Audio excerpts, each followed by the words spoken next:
Oke. Nah, kemudian tahun 1950-an ini ada semacam titik balik dari historiografi ya. Ini sejarawan Marxis ini mulai muncul ya. Dia mempunyai pengaruh yang kuat ya. Di antaranya ini ada Eric Hobsbawm, ada Edward Thompson, ada Pierre Vilar dari Prancis dan lain-lain ya. Ini ya. Kemudian ada babakan baru di dalam studi sejarah, yaitu apa yang disebut kuantitasi sejarah. Jadi sejarah dikuantitasi ya, bukan kualitasi, tapi kuantitatif, bukan kualitatif. Nah ini muncul baru, pandangan ini muncul dari kelompok tadi, analis tadi ya, dari Prancis tadi. Jadi ilmu sejarah ekonomi baru ya itu mulai berkembang dengan menggunakan metode ini ya, yang disebut metode kuantitatif ini. Jadi kuantitatif sejarah ini tidak hanya di bidang ekonomi tapi juga sejarah demografi ya. Mengapa di sejarah demografi juga menggunakan metode kuantitasi ini? Karena juga jumlah penduduk terus-menerus bertambah dan itu bisa dikuantitasi ya, bisa dihitung ya. Ini merupakan satu cabang baru dari sejarah sosial ya, dalam konteks ini sejarah demografi dengan menggunakan metode kuantitasi tadi.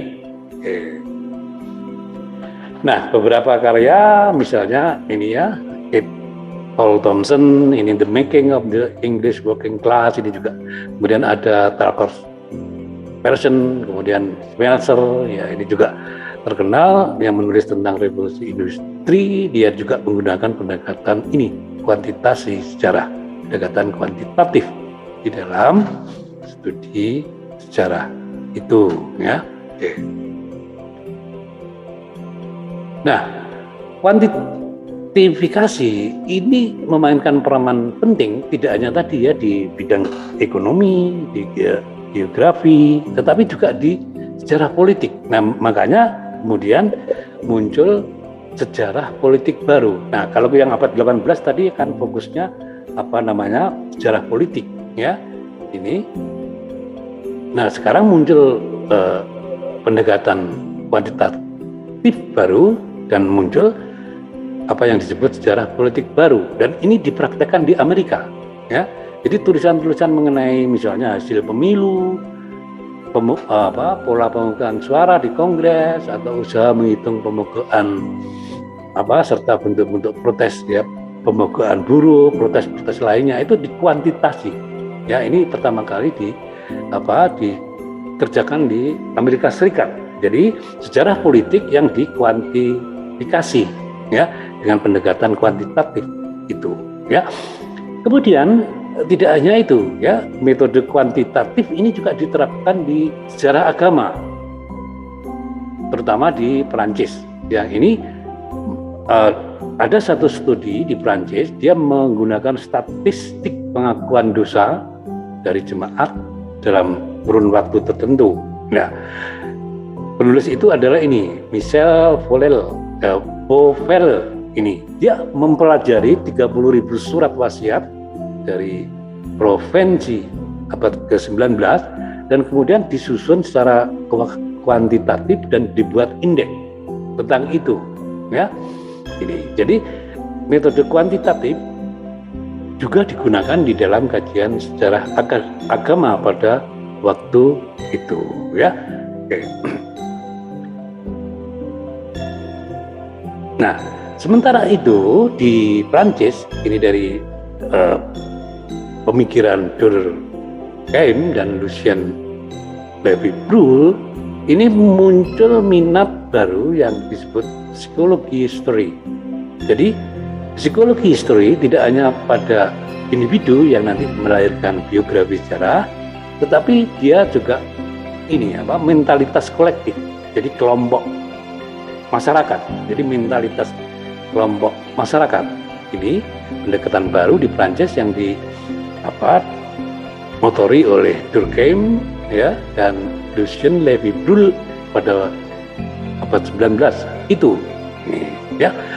Misalnya karya-karya yang terkait dengan pendekatan ini, psikohistory, ini misalnya tulisan dari Philip Ari, ya, ini tentang perubahan sikap terhadap masa kanak-kanak dan tentang pandangan tentang kematian dari kelompok masyarakat tertentu. Ini. Nah, ada lagi Jaguars Legop, ini juga mempelajari mentalitas. Jadi dia menggunakan perspektif teoretiknya ini Levi Strauss. Dia mencoba menekankan aspek atau konsep oposisi biner dengan mempertentangkan antara alam dan kebudayaan. Nah, oposisi biner itu begini. Jadi kalau alam, misalnya ini contoh ya, alam mempengaruhi kebudayaan, maka kebudayaan juga mempengaruhi alam. Nah, itu yang dimaksud oposisi biner. Ini, ya. Nah, kemudian di Amerika ini muncul pengembangan dari ini Sigmund Freud ini, jadi muncul sejarah apa yang disebut ini ya sejarah mentalitas, tetapi dengan pendekatan yang berbeda. Dia menggunakan perspektif teoretiknya Sigmund Freud ini. Jadi kemudian sejarawan dan psikoanalitis ini memadukan dua pendekatan, dan yang dipelajari adalah motif dan dorongan dari tokoh-tokoh terkenal, mengapa dia misalnya berperilaku otoriter, mengapa dia berperilaku misalnya demokratis dan seterusnya. Nah, kajian-kajian di Amerika ini ya dengan menggunakan perspektif teorinya Sigmund Freud ini yang menggabungkan psikoanalitis ya dengan sejarah yang kemudian diberi nama psikohistory ini, khusus untuk mempelajari ini ya motif dan dorongan personal, bukan kolektif. Nah, diantaranya tokoh-tokoh politik ya, yaitu Martin Luther, Woodrow Wilson, Lenin, Gandhi, ini didekati dengan pendekatan ini ya, motif dan dorongan ya, atau lebih luas lagi psikohistory ini ya.